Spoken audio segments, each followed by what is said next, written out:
Saudações aos nossos amigos e irmãos.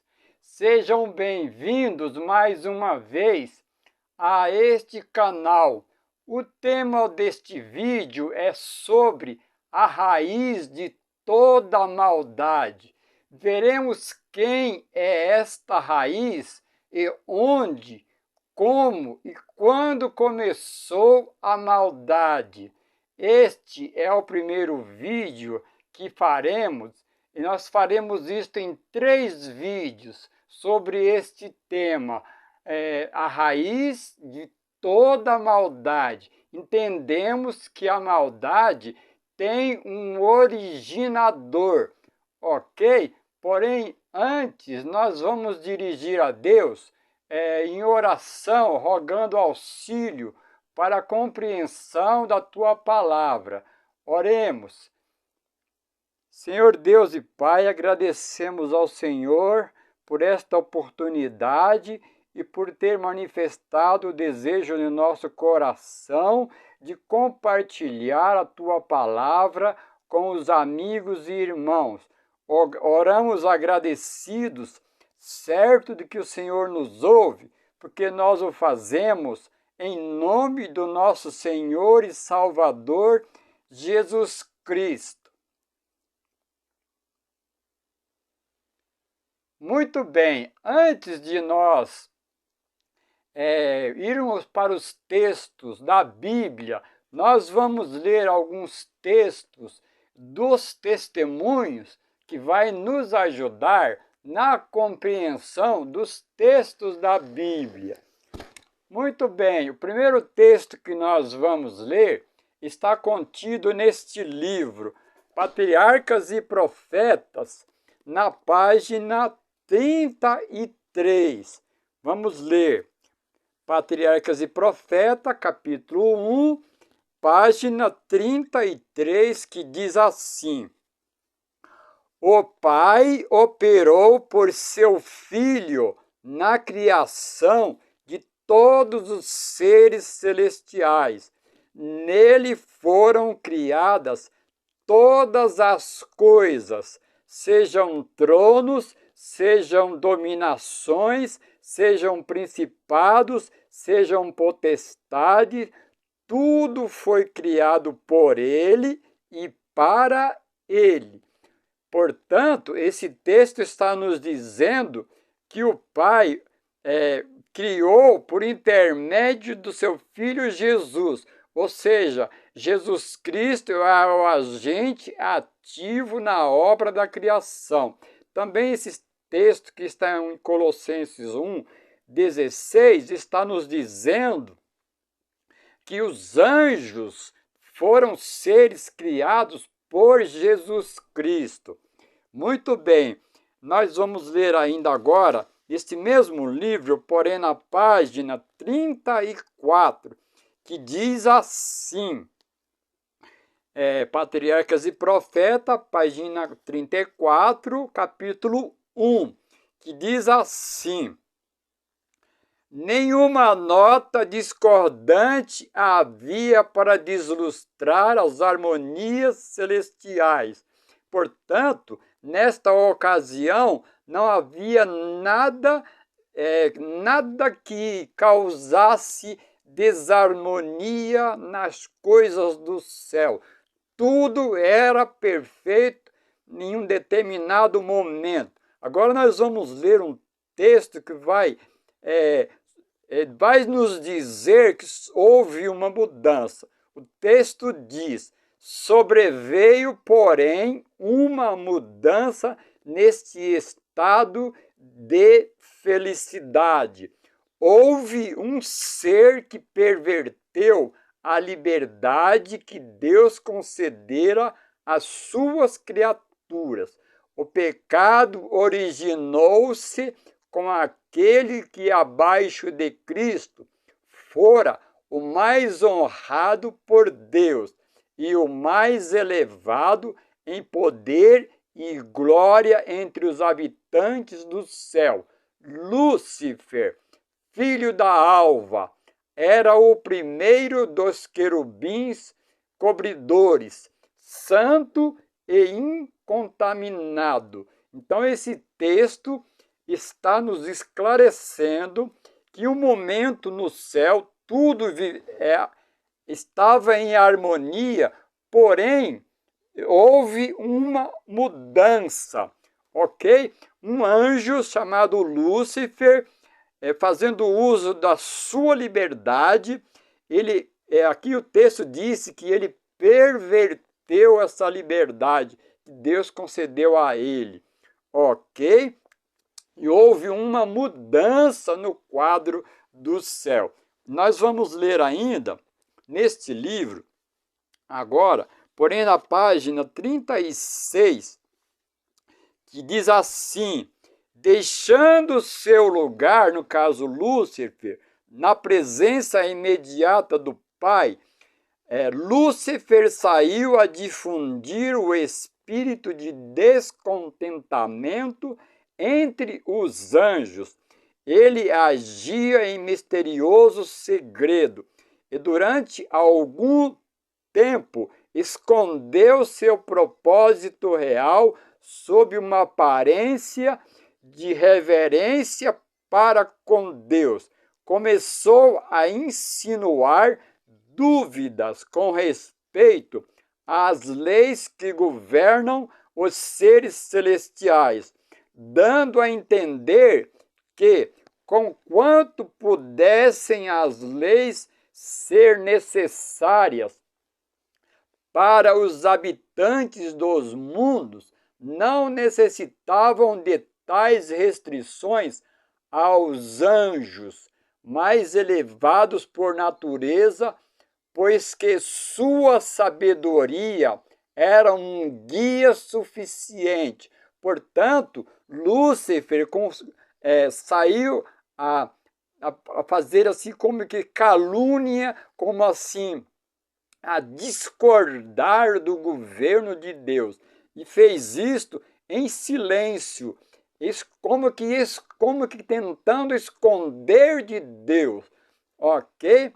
Ele está dizendo que, conquanto as leis de Deus fossem necessárias para outros seres, não era necessária para ele e para os habitantes do céu. Continuando o texto, veja o que diz: não eram eles seres que pudessem acarretar desonra a Deus.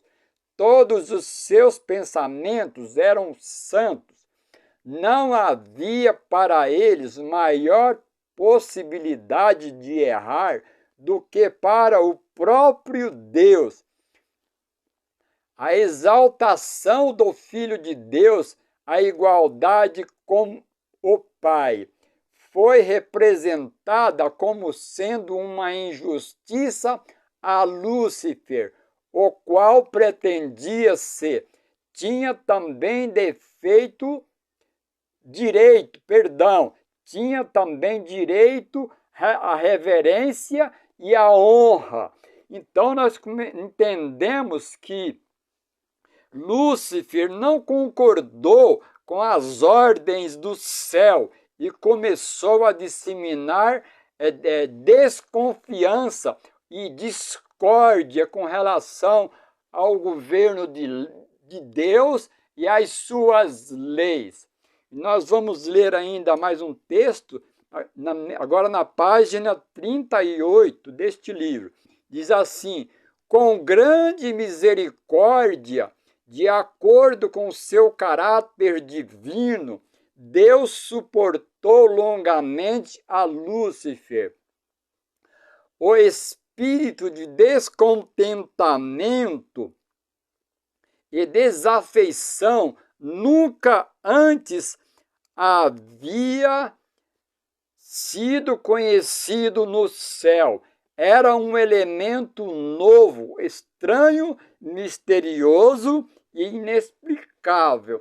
Então nós entendemos que com esses textos dos testemunhos, que em um momento lá no céu se deu origem à discórdia, ao descontentamento com o governo de Deus. E não só isso, começou a propagar isto lá no céu. Então nós entendemos que a maldade, o pecado, a discórdia com o governo de Deus, ela teve início lá no céu. Isto mesmo, meu amigo, ela teve uma origem, ela não surgiu aqui na terra, ela surgiu primeiro lá no céu. Por isso é importante entendermos bem essa questão do surgimento da maldade, porque ela está tão alastrada em nosso mundo que, se nós não tivermos cuidado, nós podemos estar sendo envolvidos sem saber. Por isso nós vamos fazer 3 vídeos sobre este tema, altamente esclarecedor para muitas coisas que ocorrem no mundo atual. Agora nós vamos para o primeiro texto da Bíblia, que vai nos dar maior compreensão sobre este assunto, que é o conhecido texto do livro de Ezequiel, capítulo 28. Interessante, se nós analisarmos o capítulo 28, a primeira parte fala do rei de Tiro, que tinha as mesmas características de Lúcifer, ou seja, herdou de Lúcifer as mesmas características. Então nós vamos fazer aqui uma comparação. Então o primeiro texto que nós vamos ler, de Ezequiel 28, é o verso 12, que diz assim: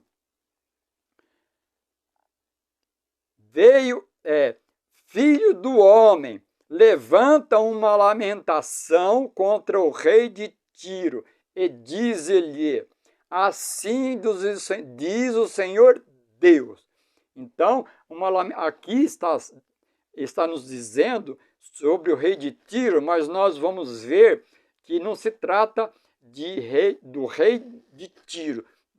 Vai usar essa expressão porque nós entendemos que existe uma similaridade, ou seja, o rei de Tiro herdou algumas características de Lúcifer, e nós vamos ver agora.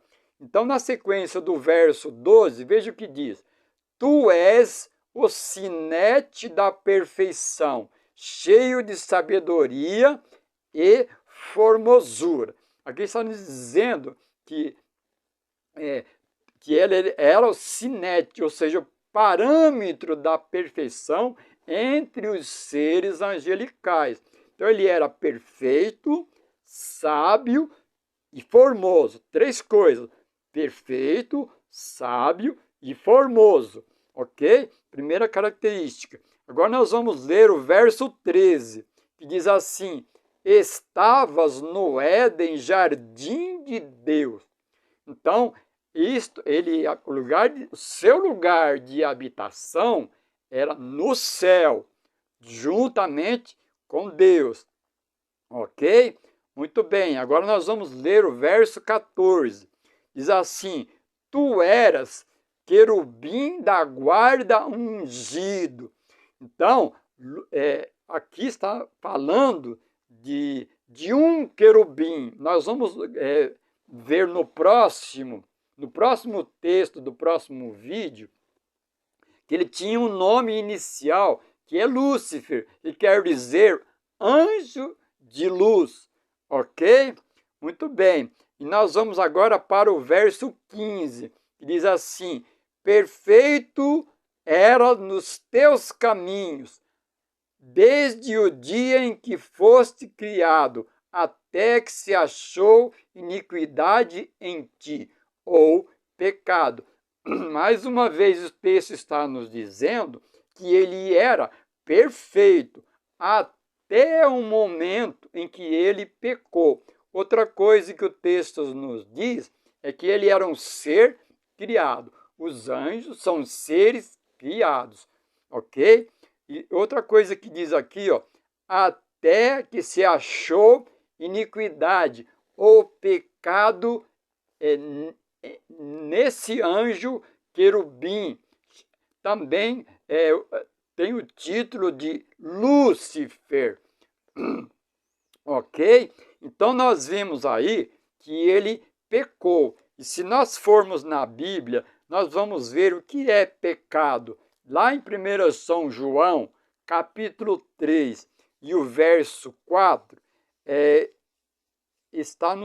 nos esclarece, nos explica o que significa pecado. Diz assim: todo aquele que pratica o pecado também transgride a lei, porque o pecado é a transgressão da lei. Então, o primeiro pecador, chamado Lúcifer, ou querubim, foi o primeiro pecador. Então, o primeiro pecador não é aqui na terra. O pecado surgiu inicialmente no céu, e o primeiro pecador, ele se chama Lúcifer, ou o querubim ungido, certo? Lá no céu, habitando lá no céu. E nós vimos também que ele era perfeito. Então, voltando para o texto, diz assim, no verso 16: na multiplicação do teu comércio se encheu o teu interior de violência e pecaste, pelo que te lancei profanado fora do monte de Deus, e te farei perecer, ó querubim da guarda. Aqui o texto está nos dizendo, em palavras metafóricas, que ele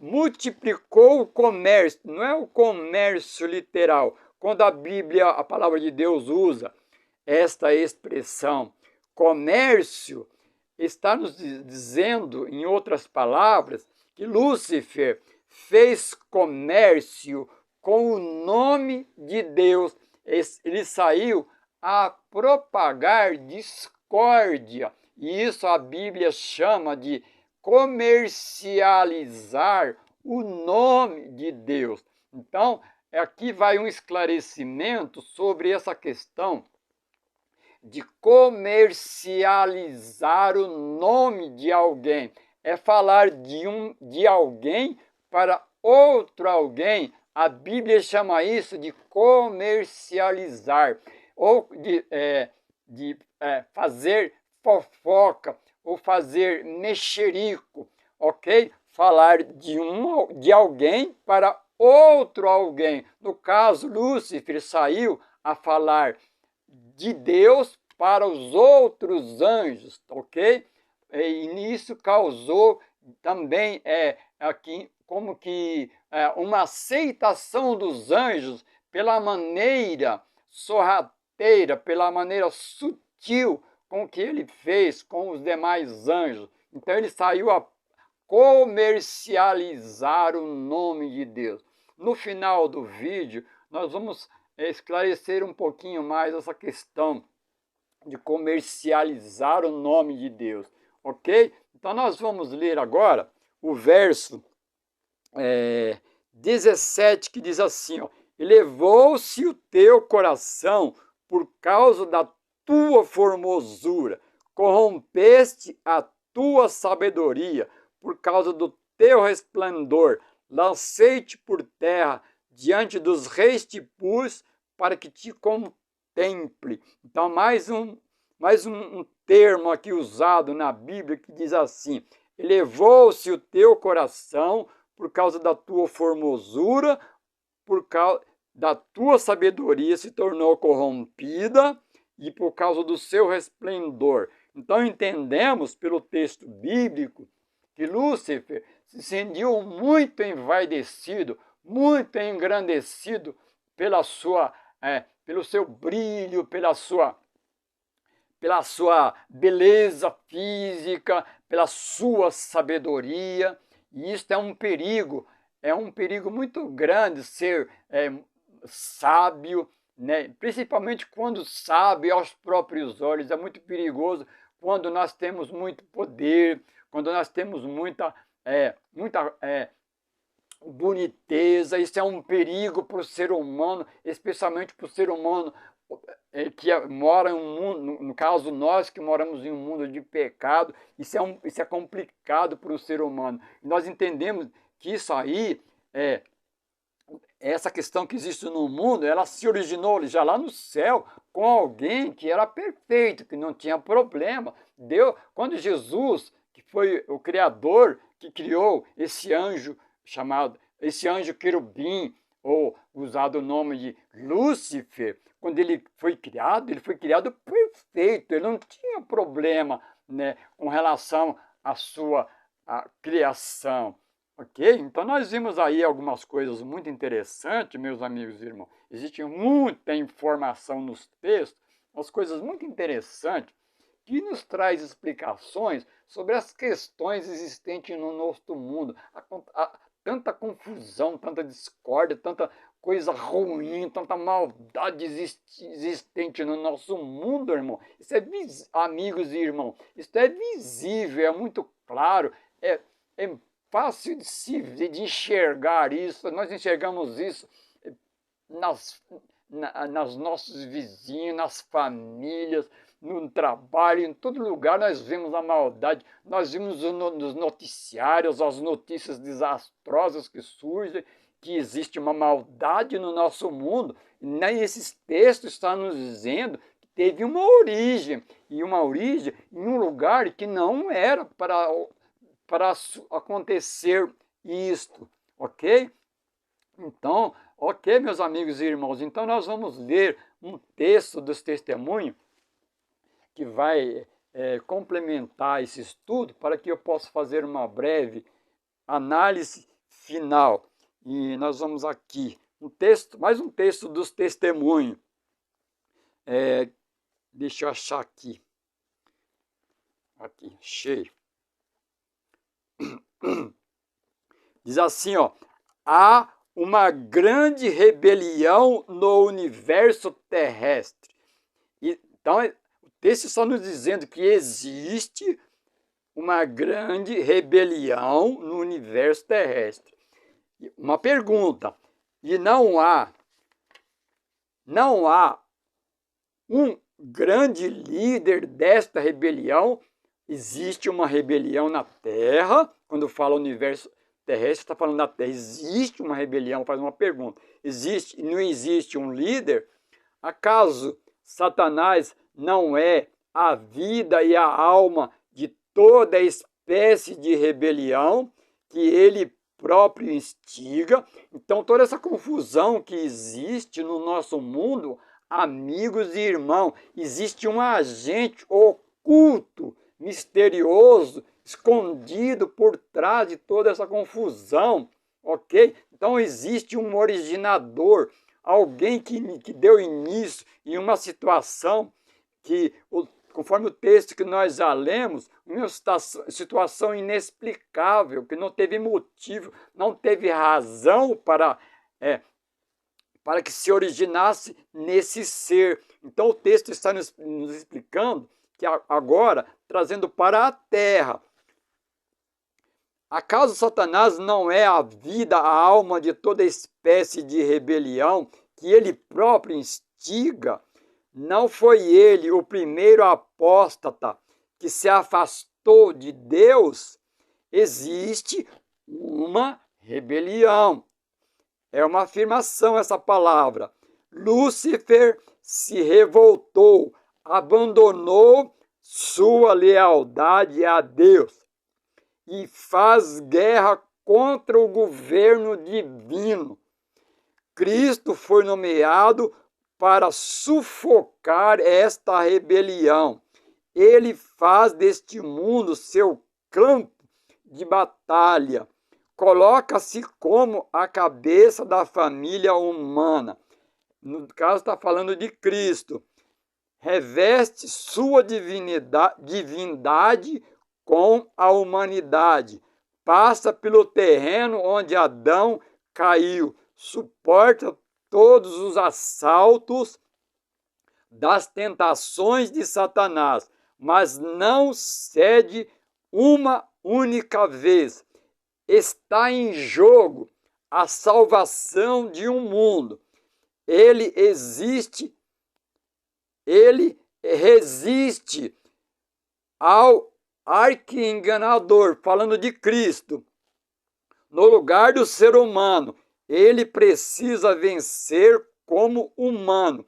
E da mesma forma que o ser humano deve vencer está escrito, suas palavras ditas, enquanto estava revestido da humanidade, sejam mal interpretadas, torcidas, falsificadas. Suas palavras ditas como o divino Filho de Deus, não podiam ser falsificadas. No último grande dia, quando todos receberão segundo as suas obras, ocorrerá a final e eterna condenação do diabo, de todos os seus simpatizantes e de todos os que trabalharam sob sua jurisdição e se identificaram com ele. Ele terá justificativas para sua rebelião quando o juiz de todo o mundo perguntar por que fez isto, que razão poderá ele apresentar, que motivo poderá alegar. Tenham em mente que está em silêncio toda língua, tenham em mente que estará em silêncio toda língua, que estará calada toda boca que esteve tão pronta para falar o mal, tão pronta para acusar, tão pronta a proferir palavras de recriminação e mentira, e que todo o mundo rebelde estará sem palavras, sua língua ficará pegada no céu da boca. O local em que o pecado surgiu pode ser especificado, como a palavra dirigida a Lúcifer: perfeito eras nos teus caminhos, até que se achou iniquidade em ti. Elevou-se o teu coração por causa da tua formosura, corrompeste a tua sabedoria por causa do teu resplendor. Tudo isso era dom de Deus. Deus não pode ser acusado disto, de criar o querubim cobridor, belo, nobre e bom. Na multiplicação do seu comércio se encheu teu interior de violência e pecaste. Pela multidão das tuas iniquidades, pela injustiça do teu comércio, profanastes os teus santuários. Aqui, comércio é emblema de administração corrupta, denota a introdução do interesse próprio em atividades espirituais. Nada no serviço espiritual é aceitável a Deus, exceto os propósitos e atos que sejam para o bem do universo. O fazer o bem a outros redundará para a glória de Deus. Os princípios da atuação de Satanás no céu são os mesmos com os quais atua por meio de agentes humanos neste mundo. E através destes princípios corruptores que todos os impérios terrenos e as igrejas têm sido cada vez mais corrompidos. É pela execução desses princípios que Satanás engana e corrompe o mundo todo, do princípio ao fim. Ele está dando continuidade à mesma política e modo de agir que originalmente iniciou no universo celestial. Está energizando o mundo com toda a sua violência, com a qual corrompeu o mundo nos dias de Noé. Muito bem, quanto à explicação nesse texto, esse texto é altamente explicativo. Portanto, meus amigos e irmãos, se puder ouvir mais vezes, você vai ficar bem esclarecido sobre os textos da Bíblia, dos testemunhos que nós acabamos de ler. Isso está na carta, página 156, de 1897. Ou seja, foi profetizado no ano de 1897.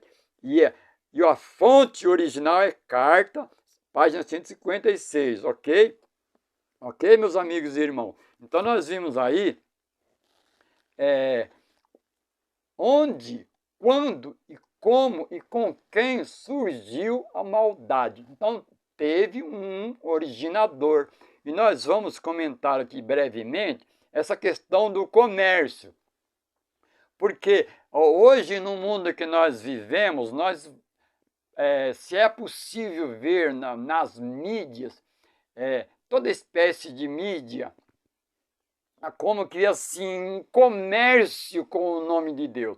E ainda muito pior, são muitas as vezes que se utiliza o nome de Jesus como produto. Então, inclusive nas igrejas existem muitas pessoas que produzem vídeos, mas utilizam o nome de Deus, usam o nome de Deus, é como que estivesse comercializando o nome de Deus. Então precisamos ter muito cuidado para não ver qualquer coisa que pode ser que eu esteja comprando também o nome de Deus. Então existe um marketing enorme com relação ao nome de Deus. Isso mesmo, o nome de Deus está sendo usado para se ganhar dinheiro. Está se fazendo um marketing muito técnico, muito sorrateiro, muito indutivo, muito convencedor com o nome de Deus. Isso se chama comercializar o nome de Deus, e não existe nada mais trágico, mais desastroso, mais constrangedor do que vender o nome de Deus para ganhar dinheiro, como meio para ganhar dinheiro. Meu amigo e irmão, cuidado com isso, isso é muito desastroso. E pior de tudo, é no meio usar o nome de Deus para ganhar dinheiro, para enganar as pessoas, para tapear as pessoas. Isso é reflexo, meu amigo e irmão, do estudo que nós fizemos agora aqui. Portanto, tenha muito cuidado, estude a Bíblia, leia a Bíblia, a palavra de Deus, que você vai ser esclarecido, você vai perceber, o Espírito Santo vai te dar discernimento para você perceber o meio pecaminoso, o mundo pecaminoso que nós estamos vivendo, uma confusão, uma controvérsia de todos os tipos de ordem. E isso teve uma origem, isso surgiu lá no céu há muitos anos atrás. Então nós vivemos em um mundo de 6.000 anos de pecado. Irmão, imagina, meus amigos e irmãos, imagina como está essa questão do nosso mundo. E nosso mundo está com 6.000 anos de pecado, ele está no ápice, ele está no fim. Qualquer lugar no universo não suporta tanto tempo com o pecado. O pecado é destrutivo, ele destrói, ele corrói, ele traz desgraça, ele traz doença, ele traz miséria, ele traz violência, traz imoralidade, ele traz tudo que não presta, meus amigos e irmãos. Amigos e irmãos, desejo que este vídeo seja importante para você, no sentido de esclarecer, especialmente você que ainda ninguém ensinou para você assim, com mais ênfase. E também no próximo vídeo nós vamos dar continuidade a este vídeo, e nós veremos um pouco mais essa questão de como surgiu, como se originou a maldade, ok? No próximo vídeo. Então, até lá, eu desejo que seja útil para você, meu amigo e irmão, como tem sido para cada um de nós, porque através desse estudo nós conseguimos, através do Espírito Santo e e na leitura da palavra de Deus, discernir, entender, porque é tão meticuloso essa questão do engano, ela é tão sutil que pode ser que você esteja sendo envolvido e não tenha percebido. Né? Não é mesmo? Às vezes a gente pensa muito com essa questão da maldade do engano para com os outros, para com as outras religiões, para com as pessoas que vivem já em um mundo de violência, mas isso está tão sutil que está no meio cristão, no meio religioso, em toda a nossa sociedade, ok? E desejamos que seja útil para você. Então que o amor de Deus, a graça do nosso Senhor Jesus Cristo e a comunhão do Espírito Santo esteja com todos os meus queridos e amigos e irmãos.